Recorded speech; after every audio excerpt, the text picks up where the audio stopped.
Bonjour à tous, bienvenue dans ce nouvel épisode où on va s'attacher à rendre un parcours ordinaire extraordinaire dans un livret 2.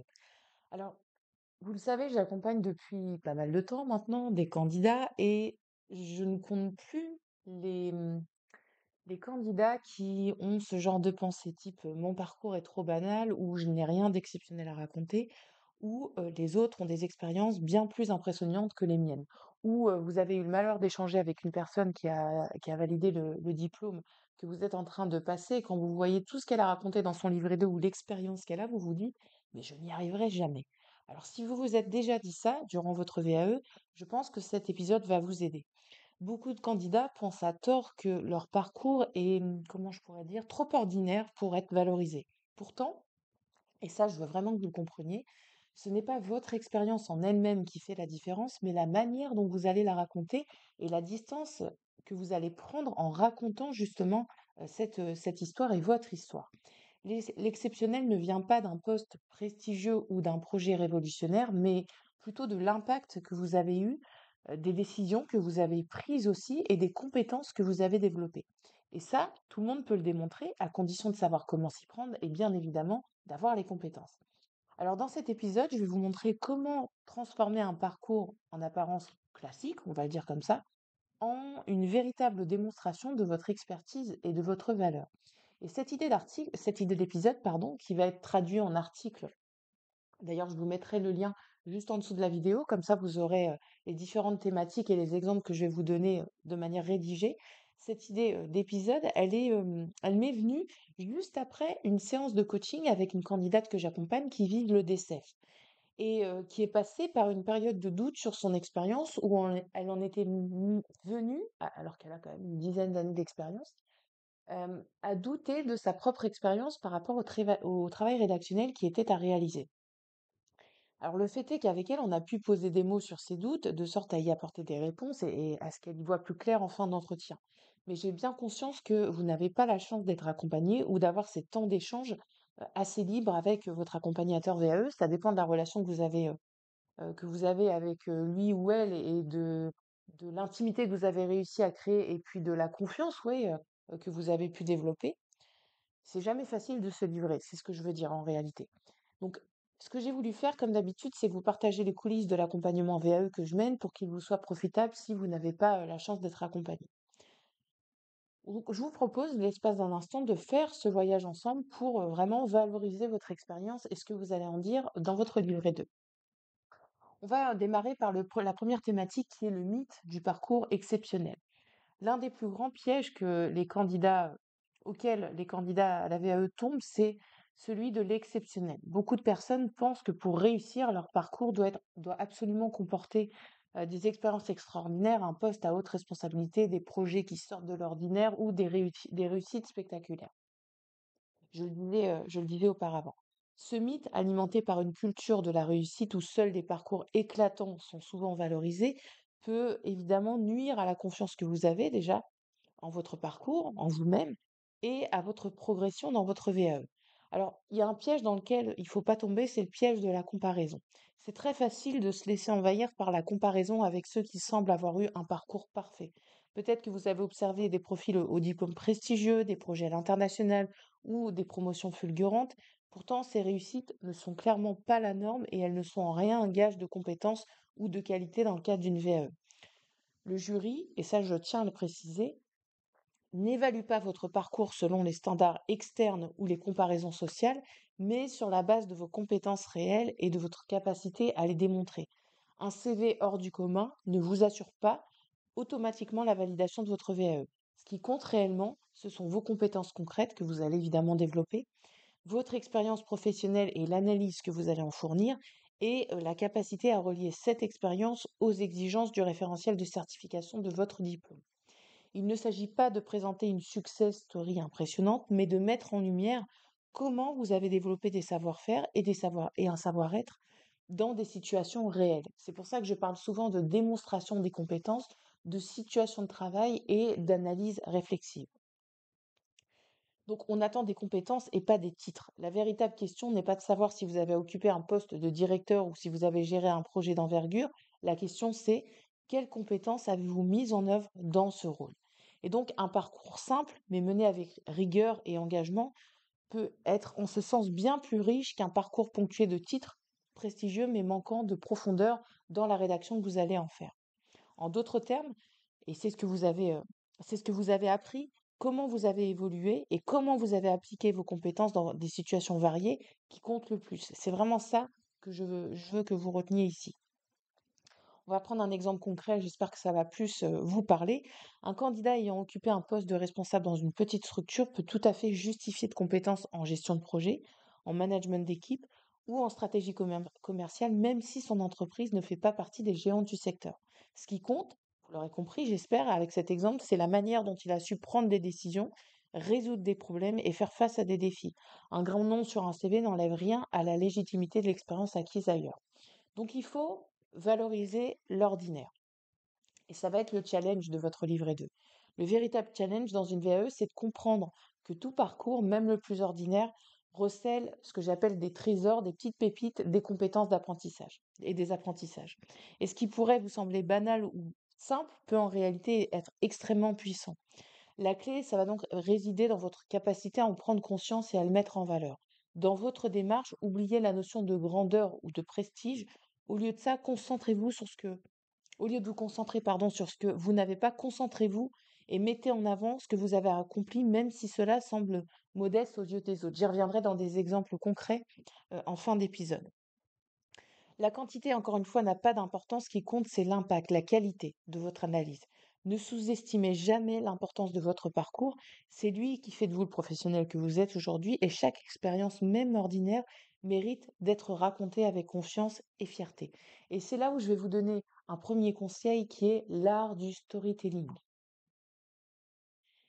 Le storytelling ou l'art de raconter une histoire, c'est un outil puissant dans le cadre de la VAE et dans la rédaction de votre livret 2, et je dirais même dans la vie en général. L'art de raconter des histoires, l'art de mettre en mots ce qui s'est passé dans votre vie, les arguments que vous souhaitez mettre en avant pour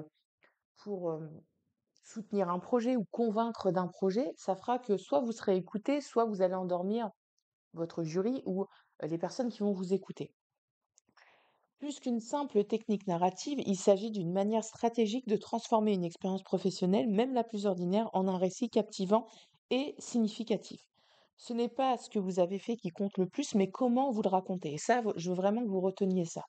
Un récit bien construit permet de démontrer de manière vivante et convaincante vos compétences, vos valeurs et votre manière de vous adapter aux situations. Ça veut dire créer de l'émotion et de la réflexion. Un bon storytelling, une bonne histoire, ne se limite pas à une simple description d'événements. Vous devez captiver l'attention de votre jury, le plonger dans votre histoire, essayer vraiment de l'intégrer à votre histoire et lui faire ressentir l'impact de vos actions. Ça commence par un cadre clair, où, quand et pourquoi l'événement a eu lieu, vous allez contextualiser, mais la magie réside aussi dans la manière dont vous racontez ce que vous avez fait face à une situation particulière. Plutôt que de dire j'ai dirigé une équipe, vous pourriez dire lorsque j'ai pris en main l'équipe, nous traversions une période de crise avec des objectifs non atteints. Le moral était au plus bas, mais j'ai choisi de me focaliser sur la solidarité de groupe et d'identifier les leviers de motivation individuels pour redresser la situation. Vous voyez que dans un cas, vous dites j'ai dirigé une équipe et dans un autre cas, vous donnez du contexte, vous donnez de la difficulté, vous donnez aussi un peu d'émotion et vous expliquez votre choix parce que vous posez justement ce contexte-là. Ça met en lumière vos choix stratégiques, votre approche humaine et surtout vos résultats. Et ce type de narration, ça illustre bien non seulement vos compétences techniques, mais aussi votre capacité à prendre des décisions, à manager une équipe et à faire face à l'incertitude.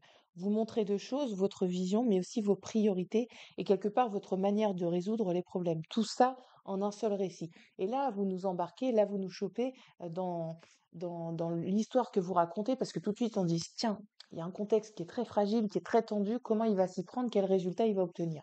Et là, on est intéressé.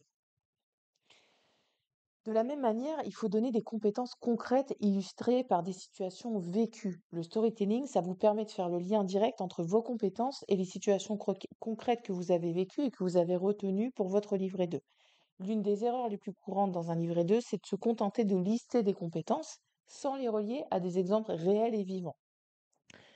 Or, un jury ne veut pas seulement savoir ce que vous savez faire, mais il veut surtout vous voir en action, voir comment vous l'avez mis en pratique dans le monde réel. C'est là où une situation de travail décrite de A à Z va vous permettre d'être vraiment en situation d'action et décortiquer tout ce que vous avez fait.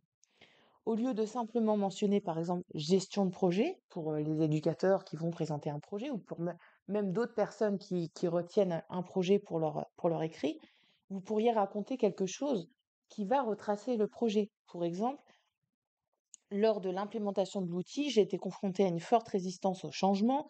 J'ai donc organisé des réunions de sensibilisation pour expliquer les avantages de l'outil et j'ai mis en place un accompagnement personnalisé pour les utilisateurs clés. Ce processus a permis d'obtenir une adoption de 95% dans les 6 premiers mois. Vous voyez, là, c'est vous faites le teasing et après, évidemment, vous allez décortiquer les réunions, comment vous avez embarqué les personnes, comment vous les avez formées, comment vous avez communiqué, comment vous avez suivi, comment vous avez accompagné. Mais vous voyez que c'est pas la même chose de dire j'ai géré un projet et ensuite de nous embarquer dans toutes les étapes de ce projet pour nous montrer les difficultés et ce que vous avez mis en place pour aller au-delà de vos difficultés. Ce qui va être important, c'est de structurer votre récit pour en maximiser l'impact. Pour rendre votre histoire impactante, il faut lui donner une structure claire et voici une méthode simple mais qui va être efficace évidemment pour structurer de manière très générale votre situation. Il s'agira ensuite évidemment de rentrer dans le détail de chaque étape. Le contexte, vous allez présenter brièvement la situation de départ, quelles étaient les circonstances, quels étaient les enjeux. L'action, vous allez décrire précisément ce que vous avez fait, comment vous avez réagi face à la situation. Donc cela doit être la partie la plus détaillée et démonstrative de votre récit, évidemment. Et vous allez livrer une analyse à chaque étape de ce récit. Et le résultat, vous allez conclure par les résultats que vos actions ont permis d'atteindre. Soignez évidemment cet aspect car c'est ce qui prouve la pertinence de vos compétences aussi. Cette structure, elle a l'avantage de donner de la cohérence à votre récit et montre clairement votre logique d'action et l'efficacité de vos choix. Il y a un fil conducteur qui est très bien tracé pour ça. Alors maintenant qu'on a vu ça, je vais vous donner les clés quelque part pour sublimer, entre guillemets, votre parcours. Quand vous vous lancez dans la rédaction de votre VAE, vous n'êtes pas seulement là pour décrire ce que vous avez fait, ça je pense que vous l'aurez bien compris, mais pour valoriser ce que vous avez accompli. Le but, c'est de montrer l'impact réel de vos actions, la pertinence de vos choix et l'enrichissement de vos apprentissages. Comment? En mettant l'accent sur trois éléments clés, votre impact, vos choix, vos apprentissages. Ces trois dimensions vont transformer votre parcours de classique à exceptionnel. Alors, comment on montre l'impact? Le jury cherche avant tout à comprendre ce que vous avez réellement apporté à l'entreprise, à l'équipe ou à la mission que vous avez menée. L'impact, ce n'est pas seulement une question de résultats quantitatifs, c'est aussi des résultats parfois qualitatifs. L'essentiel, c'est de prouver que votre intervention a eu un effet significatif. Cela peut se traduire par une amélioration des performances, une résolution de problèmes complexes ou un changement dans la culture de l'entreprise. Un exemple. Imaginons que vous ayez contribué à améliorer un processus interne. Plutôt que de dire j'ai amélioré le processus, qui clairement ne vous permettra pas de valider la compétence, vous pourriez dire, en analysant le processus existant et en identifiant les points de blocage, j'ai proposé une nouvelle organisation qui a réduit de 30% le temps de traitement des demandes, ce qui a permis à l'équipe de se concentrer sur des tâches à plus forte valeur ajoutée. Ici, vous ne vous contentez pas de mentionner l'action, mais vous montrez l'impact mesurable de cette action sur l'organisation et vous expliquez comment vos décisions ont entraîné des résultats tangibles. Alors après, évidemment, il faudra développer toutes les actions, mais là, vous voyez que en faisant ça, on a un résultat qui est quantifiable où on voit clairement l'impact de votre action. Autre point, les choix stratégiques que vous avez adoptés, que vous avez retenus. Un autre moyen de sublimer votre parcours, c'est de montrer les choix stratégiques que vous avez réalisés. Chaque situation professionnelle vous a confronté à des dilemmes, des décisions, des questionnements, souvent avec des enjeux. Comment vous avez fait vos choix, quels critères avez-vous utilisés pour décider, c'est ça qui va être intéressant de nous délivrer. En mettant en lumière vos stratégies et décisions, vous montrez au jury non seulement votre sens de la réflexion, mais aussi votre capacité à prendre des décisions dans des contextes parfois complexes. Par exemple, imaginez que vous ayez dû choisir un partenaire pour un projet important. Au lieu de dire j'ai sélectionné un partenaire, vous pourriez expliquer j'ai choisi ce partenaire après une analyse approfondie de ses compétences, mais aussi de sa culture d'entreprise afin de garantir une bonne synergie avec notre équipe et de répondre à nos problématiques et au contexte du moment. Ce choix a permis une collaboration fluide et un projet livré dans les délais. Dans cet exemple, vous montrez que vos choix étaient évidemment stratégiques, fondés sur vos besoins, vos problématiques, et que ça faisait du coup l'objet d'une analyse réfléchie. Dernier élément, et vous verrez que dans l'article, je vous mettrai d'autres exemples parce que l'idée, c'est pas de vous endormir dans cette vidéo et c'est plus facile de le lire que de l'écouter. Mais vous aurez d'autres exemples pour compléter cet épisode dans le lien que je vous mettrai en dessous de la description. Les apprentissages qui sont trop souvent oubliés dans le cadre de la rédaction d'un livret 2, vous nous livrez votre expérience, votre analyse, mais jamais les apprentissages que vous avez retenus. Chaque expérience, qu'elle soit réussie ou difficile, a contribué à votre évolution. Ce sont vos apprentissages qui vous ont permis d'évoluer et de grandir en tant que professionnel. Et dans votre VAE, il est crucial de mettre en avant cette évolution. Montrer que vous n'avez pas seulement accumulé des expériences, mais que chaque situation vous a permis d'acquérir de nouvelles compétences, de perfectionner des savoir-faire et de renforcer vos capacités d'adaptation. Pour exemple, vous pourriez dire, après avoir rencontré une difficulté importante dans la gestion de l'équipe pendant un projet complexe, j'ai pris l'initiative de suivre une formation en gestion de conflits. Cette formation m'a permis de mieux comprendre les dynamiques d'équipe et de résoudre les tensions qui freinaient notre efficacité. Et ensuite, vous pourriez dédier un passage à développer les bénéfices de cette formation. Ici, vous montrez que vous êtes capable de tirer des enseignements de vos difficultés et de vous adapter, mais aussi que vous êtes proactif dans l'amélioration continue de vos compétences. En résumé, ne sous-estimez jamais l'importance de l'impact des choix stratégiques et des apprentissages dans votre parcours parce que c'est vraiment les trois ingrédients qui vont vous permettre d'avoir une analyse dans votre livret 2 et de montrer à votre jury qu'au-delà de l'expérience que vous avez vécue, vous en avez bien tiré un apprentissage. Donc voilà ce que je voulais vous dire pour cette partie-là. Pour faire simple, si vraiment je devais, m'en arrêter là parce que je veux pas que l'épisode soit trop long, vous avez tout en main pour rendre votre parcours exceptionnel. Mais vous l'avez compris, un parcours ordinaire, c'est surtout une question de perspective et de narration. Pour le rendre et pour le passer au stade du top, de l'extraordinaire et de le rendre vraiment vivant. Ce qui semble banal peut devenir extraordinaire dès l'instant où vous commencez à le raconter avec une certaine stratégie, un angle choisi. Votre parcours, ça ne se résume pas à une liste de tâches accomplies, c'est bien plus que ça évidemment, c'est fait d'impact, de décisions, de résultats, d'évolution aussi. Et donc, c'est votre capacité à valoriser chaque situation, à raconter son histoire de manière pertinente et à montrer ce que vous avez apporté concrètement qui va faire toute la différence. Chaque choix que vous avez fait, chaque problème que vous avez résolu, chaque apprentissage que vous avez intégré a sa place dans ce récit. Vous n'avez pas besoin, et ça je veux vraiment que vous le reteniez, d'une expérience hors du commun pour réussir votre VAE. Il vous suffit de prouver que vos expériences, aussi ordinaires soient-elles, ont eu un vrai impact, qu'elles ont été nourries par des choix stratégiques et qu'elles vous ont permis de vous élever en tant que professionnel. N'oubliez jamais, c'est la manière dont vous racontez votre parcours qui le rend exceptionnel. Prenez du recul, sublimez ce que vous avez fait, montrez au jury que que vous êtes bien plus qu'un simple candidat, que vous êtes un professionnel, que vous avez de l'analyse, de la réflexion, que vous êtes un expert capable de transformer justement l'ordinaire en extraordinaire et capable d'apporter votre patte aussi dans votre domaine d'activité. J'espère que cet épisode vous sera utile, qui vous permettra d'y voir plus clair dans ce travail rédactionnel à mener. Je vous souhaite en tout cas une belle journée ou une belle soirée au moment où vous m'écoutez et je vous dis à bientôt pour un prochain épisode toujours autour de la VAE.